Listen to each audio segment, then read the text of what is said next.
ನಮಸ್ತೆ ಸ್ನೇಹಿತರೆ, ಇವತ್ತು ನಾವು ದ್ವಿತೀಯ BA ಸಮಾಜಶಾಸ್ತ್ರದಲ್ಲಿ ಪರೀಕ್ಷಾ ತಯಾರಿಯನ್ನು ಮುಂದುವರಿಸುವ ಅಭ್ಯಾಸವನ್ನು ಮಾಡ್ತಾ ಇದ್ದೇವೆ.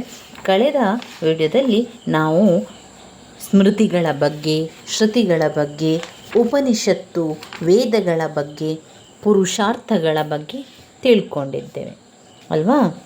ಇವತ್ತು ನಾವು ಆಶ್ರಮ ಧರ್ಮದ ಬಗ್ಗೆ, ಬ್ರಹ್ಮಚರ್ಯಾಶ್ರಮದ ಬಗ್ಗೆ ತಿಳ್ಕೊಳ್ಳುವ. ಈಗ ವರ್ಣಾಶ್ರಮ ಧರ್ಮದಿಂದ ಆರಂಭ ಮಾಡುವ. ವರ್ಣಾಶ್ರಮ ಧರ್ಮ.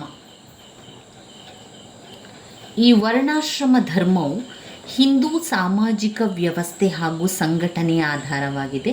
ಆದ್ದರಿಂದ ಇದು ಆ ವ್ಯಕ್ತಿಯ ಬೆಳವಣಿಗೆ, ಸಮಾಜದ ಸಂಘಟನೆ ಎರಡು ಅಂಶಗಳಿಗೆ ಉಲ್ಲೇಖಿಸುತ್ತದೆ. ಆ ಎರಡು ಅಂಶಗಳು ಪುರುಷಾರ್ಥಗಳು, ಮಾರ್ಗಸೂಚಿ ತತ್ವಗಳಾಗಿದೆ. ಆಶ್ರಮ ಧರ್ಮ ಎನ್ನುವಂಥದ್ದು ವ್ಯಕ್ತಿಯ ಜೀವನದ ಬಗೆಗೆ ಕಳಕಳಿ ಹೊಂದಿರುವಂತಹ ಹಿಂದೂ ಸಾಮಾಜಿಕ ವ್ಯವಸ್ಥೆಗೆ ಅನ್ವಯಿಸುತ್ತದೆ.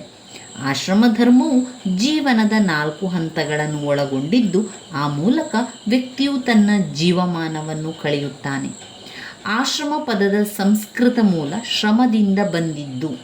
ಪ್ರಯತ್ನಿಸು ಅಥವಾ ಪ್ರಯತ್ನದ ಮೂಲಕ ಸಾಧಿಸುವುದಕ್ಕೆ ಎನ್ನುವ ಅರ್ಥವನ್ನು ನೀಡಿದರೆ, ಒಂದು ವಿಶ್ರಾಂತಿಯ ಸ್ಥಳ ಅಥವಾ ಒಂದು ಸನ್ಯಾಸಿಯ ಮಠಕ್ಕೆ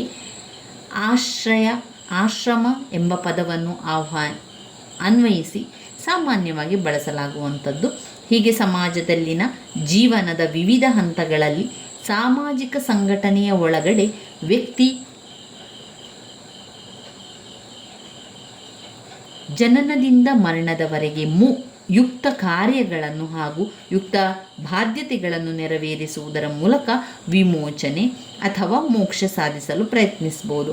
ಬ್ರಹ್ಮಚರ್ಯ, ಗೃಹಸ್ಥಾಶ್ರಮ, ವಾನಪ್ರಸ್ಥಾಶ್ರಮ ಹಾಗೂ ಸನ್ಯಾಸಾಶ್ರಮಗಳನ್ನು ಒಳಗೊಂಡ 4 ಹಂತಗಳು ಅಥವಾ ಆಶ್ರಮಗಳ ಮೇಲೆ ಹಿಂದೂ ಸಂಘಟನೆಯು ಆಧಾರಿತವಾಗಿದೆ. 4 ಆಶ್ರಮಗಳ ಪ್ರತಿಯೊಂದರಲ್ಲೂ ವ್ಯಕ್ತಿ ಯುಕ್ತ ಕಾರ್ಯಗಳನ್ನು ನೆರವೇರಿಸುವುದನ್ನು ನಿರೀಕ್ಷಿಸಲಾಗಿದ್ದು, ಅದರಲ್ಲಿ ಆಶ್ರಮದ ಮುಂದಿನ ಹಂತಗಳಿಗೆ ಮುಂದುವರಿಯುವ ಮೊದಲು ಸಮಾಜವು ವ್ಯಕ್ತಿಗೆ ತರಬೇತಿಯನ್ನು ನೀಡುತ್ತದೆ. ಹೀಗಾಗಿ ವ್ಯಕ್ತಿಯ ಜೀವನದ ಪಯಣದಲ್ಲಿ ಪ್ರತಿಯೊಂದು ಆಶ್ರಮವು ಒಂದು ಹಂತವಾಗಿದ್ದು, ವ್ಯಕ್ತಿಯ ವ್ಯಕ್ತಿತ್ವವನ್ನು ಅಭಿವೃದ್ಧಿಪಡಿಸುತ್ತದೆ ಮತ್ತು ಸಮಾಜದ ಕಡೆಗೆ ಯುಕ್ತ ಕಾರ್ಯಗಳನ್ನು ಬೋಧಿಸುತ್ತದೆ. ಇನ್ನು ಬ್ರಹ್ಮಚರ್ಯಾಶ್ರಮ ಒಬ್ಬ ಹಿಂದುವಿನ ಜೀವನದಲ್ಲಿನ ಮೊದಲ ಹಂತವೆಂದರೆ ವಿದ್ಯಾರ್ಥಿ ಜೀವನದ ಹಂತ. ಈ ಹಂತದಲ್ಲಿ ವಿದ್ಯಾರ್ಥಿ ಅಥವಾ ಆರ್ಯ ಪುರುಷ ಒಬ್ಬ ಗುರುವಿನ ಮೂಲಕ ಜ್ಞಾನವನ್ನು ಸಂಪಾದಿಸುತ್ತಾನೆ. ಈ ಗುರುವು ಜ್ಞಾನವನ್ನು ನೀಡುವುದು ಮಾತ್ರವಲ್ಲದೆ ವಿದ್ಯಾರ್ಥಿಗೆ ಸಮಾಜದಲ್ಲಿ ಯುಕ್ತ ದಾರಿಯನ್ನು ತೋರಿಸಲು ಹಾಗೂ ವ್ಯವಸ್ಥೆಗೆ ಒಬ್ಬ ಸೂಕ್ತ ವ್ಯಕ್ತಿಯನ್ನಾಗಿಸಲು ಆತನ ವ್ಯಕ್ತಿತ್ವವನ್ನು ಮತ್ತು ಗುಣವನ್ನು ರೂಪಿಸುತ್ತಾನೆ. ಶಿಸ್ತು ಹಾಗೂ ಕರ್ತವ್ಯದ ಜೊತೆಗೆ ಬ್ರಹ್ಮಚರ್ಯ ಪಾಲನೆ ಕುರಿತಂತೆ ಕಠಿಣವಾದ ಒತ್ತನ್ನು ಹಾಗೂ ಒಳ್ಳೆಯ ನಡತೆಯನ್ನು ಬ್ರಹ್ಮಚಾರಿ ಅಥವಾ ವಿದ್ಯಾರ್ಥಿಯಿಂದ ನಿರೀಕ್ಷಿಸಲಾಗುತ್ತದೆ. ಉಪನಯನ ಆಚರಣೆಯೊಂದಿಗೆ ಅಥವಾ ಯುವ ವಿದ್ಯಾರ್ಥಿಗೆ ಪವಿತ್ರ ಗಾಯತ್ರಿ ಮಂತ್ರವನ್ನು ಪಠಿಸುವ ಜನಿವಾರವನ್ನು ತೊಡಿಸಿದಾಗ ಈ ಒಂದು ಹಂತವು ಪ್ರಾರಂಭವಾಗುತ್ತದೆ. ಗುರುವಿನ ಬೇಕುಬೇಡಗಳನ್ನು ನೋಡಿಕೊಳ್ಳುವ ಜವಾಬ್ದಾರಿಯನ್ನು ವಿದ್ಯಾರ್ಥಿಗೆ ವಹಿಸಲಾಗುತ್ತದೆ. ಈ ಅವಧಿಯಲ್ಲಿ ವಿದ್ಯಾರ್ಥಿಯು ಗುರುವಿನ ಮನೆಯಲ್ಲಿ ವಾಸ ಮಾಡಬೇಕು. ಇಲ್ಲಿ ತನ್ನ ತಂದೆ ತಾಯಿಯ ಸಂಪತ್ತು ಅಥವಾ ಸಾಮಾಜಿಕ ಜೀವನ, ಸಾಮಾಜಿಕ ಅಂತಸ್ತು ಏನೇ ಇರಲಿ, ಗುರುವಿನ ಎಲ್ಲ ಇತರ ವಿದ್ಯಾರ್ಥಿಗಳ ಜೊತೆಗೆ ಸಮಾನವಾಗಿ ವಿದ್ಯಾರ್ಥಿಯನ್ನು ನೋಡಿಕೊಳ್ಳಲಾಗುತ್ತದೆ. ಇಲ್ಲಿ ವಿದ್ಯಾರ್ಥಿ ವೇತನ ಹಾಗೂ ವಿದ್ಯಾರ್ಥಿಗಳ ಜೊತೆ ಸಮಾನವಾಗಿ ವಿದ್ಯಾರ್ಥಿಯನ್ನು ನೋಡಿಕೊಳ್ಳಲಾಗುತ್ತದೆ. ಇಲ್ಲಿ ವಿದ್ಯಾರ್ಥಿ ವೇದಗಳು ಮತ್ತು ಸನಾತನ ಗ್ರಂಥಗಳನ್ನು ಅಧ್ಯಯನ ಮಾಡುವುದು ಮಾತ್ರವಲ್ಲದೆ ಸುಲಲಿತ ಕುಟುಂಬ ನಿರ್ವಹಣೆಗೆ ಅಗತ್ಯಗಳಾಗಿರುವಂತಹ ಒಂದು ಇಂದ ನೀರು ತರುವಂಥದ್ದು, ಕಾಡಿನಿಂದ ಕಟ್ಟಿಗೆ ತರುವಂಥದ್ದು, ಗೃಹ ಕೃತ್ಯಗಳನ್ನು ನೆರವೇರಿಸುವಂಥದ್ದು, ವಿದ್ಯಾರ್ಥಿ ಜೀವನದ ದಿನಗಳಲ್ಲಿ ಬ್ರಹ್ಮಚರಿಗಳ ನಡುವೆ ದೀರ್ಘಕಾಲದ ಸ್ನೇಹಿತ್ವ ರೂಪುಗೊಳ್ಳುತ್ತದೆ. ಉದಾಹರಣೆಗೆ ಮಹಾಭಾರತದಲ್ಲಿ ಉಲ್ಲೇಖಿಸಿರುವಂತೆ ಕಡು ಬಡ ಬ್ರಾಹ್ಮಣನಾದ ಸುಧಾಮ ಹಾಗೂ ರಾಜನಾದ ಕೃಷ್ಣ ಜೀವನ ಪೂರ್ತಿ ಸ್ನೇಹಿತರಾಗಿದ್ದರು. ಚಂಚಲತೆಯಿಂದ ವಿದ್ಯಾರ್ಥಿಗಳನ್ನು ಮುಕ್ತಗೊಳಿಸಿಕೊಂಡಿರಲು ಗ್ರಾಮ ಮತ್ತು ಅಥವಾ ನಗರದಿಂದ ದೂರದಲ್ಲಿನ ಕಾನನದಂಚಿನಲ್ಲಿ ಹಲವಾರು ಗುರುಕುಲಗಳು ನೆಲೆಗೊಂಡಿರುತ್ತಿದ್ದವು. ಅಧ್ಯಯನದ 16 ವರ್ಷಗಳ ನಂತರ ಸಾಮಾನ್ಯವಾಗಿ ಈ ಒಂದು ಹಂತ ಕೊನೆಗೊಳ್ಳುತ್ತದೆ. ನಂತರ ಬರುವಂಥದ್ದು ಗೃಹಸ್ಥಾಶ್ರಮ. ತನ್ನ ಅಧ್ಯಯನವನ್ನು ಪೂರ್ಣಗೊಳಿಸಿದ ನಂತರ ವಯಸ್ಕ ಜೀವನದ ಹೊಸ್ತಿಲಿನಲ್ಲಿ ಒಬ್ಬ ವಿದ್ಯಾರ್ಥಿ ಇರುತ್ತಾನೆ. ಈ ಹಂತದಲ್ಲಿ ವಿದ್ಯಾರ್ಥಿ ವಿವಾಹವಾಗುತ್ತಾನೆ ಹಾಗೂ ಗೃಹಸ್ಥನಾಗಿ ತನ್ನ ಕರ್ತವ್ಯಗಳನ್ನು ಹಾಗೂ ಹೊಣೆಗಾರಿಕೆಗಳನ್ನು ಮಾಡುತ್ತಾನೆ. ಸಮಾಜದ ವಯಸ್ಕ ಸದಸ್ಯನಾಗಿ ಕುಟುಂಬವನ್ನು ಪೂರ್ಣಗೊಳಿಸಲಿಕ್ಕೆ ಅವನು ಮಕ್ಕಳನ್ನು ಪಡೆಯುತ್ತಾನೆ. ತನ್ನ ಕುಟುಂಬ ಹಾಗೂ ಸಂತತಿಯನ್ನು ಮುಂದುವರಿಸುವುದು ಗೃಹಸ್ಥನ ಕರ್ತವ್ಯವಾಗಿರುತ್ತದೆ. ಪ್ರಾಮಾಣಿಕ ಮಾರ್ಗಗಳ ಮೂಲಕ ಹಣ ಸಂಪತ್ತನ್ನು ಸಂಪಾದಿಸಲಿಕ್ಕೆ ಗೃಹಸ್ಥನು ಒಂದು ವೃತ್ತಿಯನ್ನು ಕೈಗೊಳ್ಳುತ್ತಾನೆ.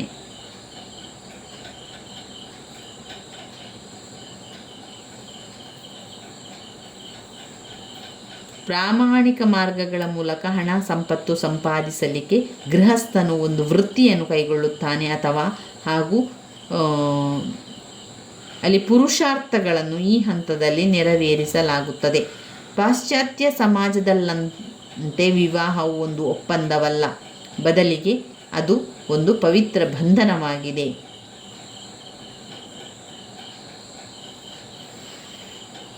ಇನ್ನು ನಾವು ಬ್ರಹ್ಮಚರ್ಯಾಶ್ರಮವನ್ನು ನೋಡಿದೆವು. ಇಲ್ಲಿ ಗೃಹಸ್ಥಾಶ್ರಮ ಇದೆ, ಅದಾದ ಮೇಲೆ ವಾನಪ್ರಸ್ಥಾಶ್ರಮ, ಸನ್ಯಾಸಾಶ್ರಮ, ವರ್ಣಧರ್ಮ ಇರುವಂಥದ್ದು. ಮತ್ತು ಇಲ್ಲಿ ಸ್ವಲ್ಪವನ್ನು ಕೂಡ ಇದನ್ನೆಲ್ಲವನ್ನು ಕೂಡ ನೋಡಿಕೊಳ್ಳುವ ಸ್ನೇಹಿತರೆ. ಗೃಹಸ್ಥಾಶ್ರಮ ತನ್ನ ಅಧ್ಯಯನವನ್ನು ಪೂರ್ಣಗೊಳಿಸಿದ ನಂತರ ವಯಸ್ಕ ಜೀವನದ ಹೊಸ್ತಿಲಿನಲ್ಲಿ ಒಬ್ಬ ವಿದ್ಯಾರ್ಥಿ ಇರುತ್ತಾನೆ. ಈ ಹಂತದಲ್ಲಿ ವಿದ್ಯಾರ್ಥಿ ವಿವಾಹವಾಗುತ್ತಾನೆ ಹಾಗೂ ಗೃಹಸ್ಥನಾಗಿ ತನ್ನ ಕರ್ತವ್ಯಗಳನ್ನು ತಾನು ಹೊಣೆಗಾರಿಕೆಗಳನ್ನು ಮಾಡುತ್ತಾನೆ. ಸಮಾಜದ ವಯಸ್ಕ ಸದಸ್ಯನಾಗಿ ಕುಟುಂಬವನ್ನು ಪರಿಪೂರ್ಣ ಮಾಡಲಿಕ್ಕೆ ಅವನು ಮಕ್ಕಳನ್ನು ಪಡೆಯುವಂಥದ್ದು. ತನ್ನ ಕುಟುಂಬ ಹಾಗೂ ಸಂತತಿಯನ್ನು ಮುಂದುವರಿಸುವುದು ಗೃಹಸ್ಥನ ಕರ್ತವ್ಯವಾಗಿರುತ್ತದೆ. ಪ್ರಾಮಾಣಿಕ ಮಾರ್ಗಗಳ ಮೂಲಕ ಹಣ ಸಂಪಾದಿಸಲಿಕ್ಕೆ ಗೃಹಸ್ಥನು ಒಂದು ವೃತ್ತಿಯನ್ನು ಕೈಗೊಳ್ಳುತ್ತಾನೆ ಅಥವಾ ಕಾಮಗಳಂತಹ ಪುರುಷಾರ್ಥಗಳನ್ನು ಈ ಹಂತದಲ್ಲಿ ನೆರವೇರಿಸಲಾಗುತ್ತದೆ. ಪಾಶ್ಚಾತ್ಯ ಸಮಾಜದಲ್ಲಂತೆ ವಿವಾಹವು ಒಂದು ಒಪ್ಪಂದ ಅಲ್ಲ. ವಿವಾಹವು ಒಂದು ಒಪ್ಪಂದವಲ್ಲ, ಬದಲಿಗೆ ಅದು ಪವಿತ್ರವಾದ ಬಂಧನವಾಗಿದೆ. ಸಂಸ್ಕಾರವು ಅದೊಂದು ಪವಿತ್ರವಾದ ಬಂಧನವಾಗಿರುವಂಥದ್ದು. ಅದರಿಂದ ವಿಚ್ಛೇದನದ ಮೂಲಕ ವಿವಾಹವನ್ನು ಕೊನೆಗೊಳಿಸುವ ಪರಿಕಲ್ಪನೆಯನ್ನು ಎಣಿಸಲಾಗದು. ಇಲ್ಲಿ ವಿವಾಹ ಸಂಸ್ಥೆಯು ಪವಿತ್ರವಾದದ್ದು. ಅದರಲ್ಲಿ ಧಾರ್ಮಿಕ ಕ್ರಿಯಾವಿಧಿಗಳ ಮೂಲಕ ದಂಪತಿಗಳು ಜೀವನ ಸಾಗಿಸುವುದಲ್ಲದೆ ಕ್ರಿಯಾವಿಧಿಗಳು ಒಟ್ಟಿಗೆ ಸತಿಪತಿಯರನ್ನು ಈ ಜನ್ಮದಲ್ಲಿ ಮಾತ್ರವೇ ಬಂಧನದಲ್ಲಿರಿಸುತ್ತದೆಯಲ್ಲ, ಭವಿಷ್ಯದ ಜೀವನದಲ್ಲಿಯೂ ಕೂಡ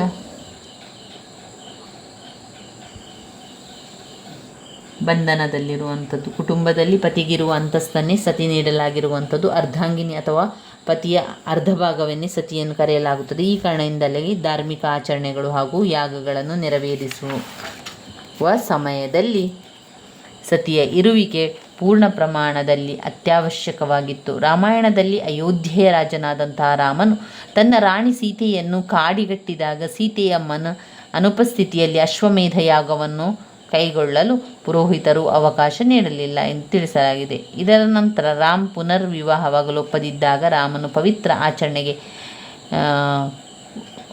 ಪವಿತ್ರ ಆಚರಣೆಯ ಬಗ್ಗೆ ಕುಳಿತುಕೊಳ್ಳುವ ಮೊದಲು ಸೀತೆಯನ್ನು ಹೋಲುವಂಥ ಸೀತೆಯ ಪ್ರತಿರೂಪ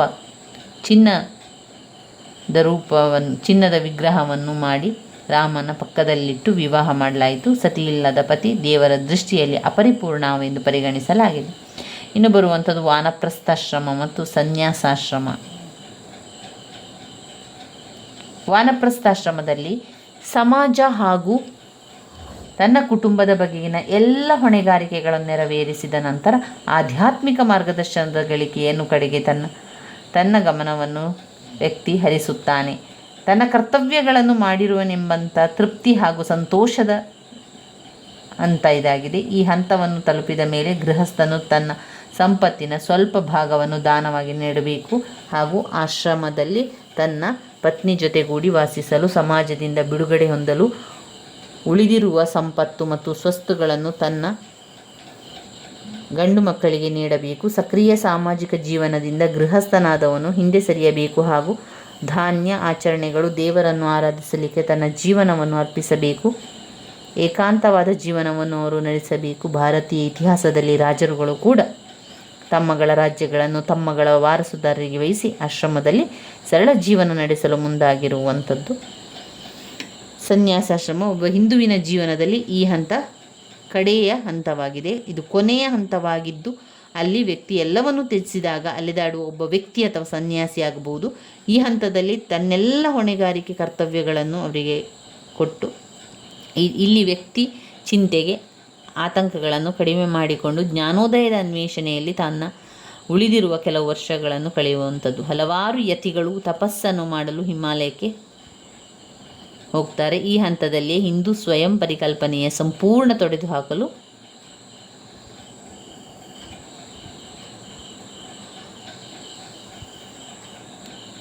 ಹಾಕಲು ಪ್ರಯತ್ನಿಸುತ್ತಾನೆ.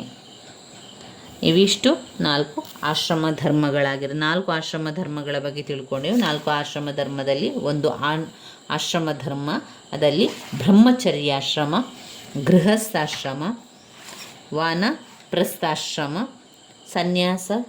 ಸನ್ಯಾಸಾಶ್ರಮ ಇರುವಂಥದ್ದು. ಇವಿಷ್ಟು ಇದರಲ್ಲಿ ಧರ್ಮಗಳು ಹಿಂದುವಿನ 4 ಆಶ್ರಮ ಧರ್ಮಗಳಾಗಿರುವಂಥದ್ದು. ಇನ್ನು ಬರುವಂಥದ್ದು ವರ್ಣಧರ್ಮದ ಸಿದ್ಧಾಂತಗಳು.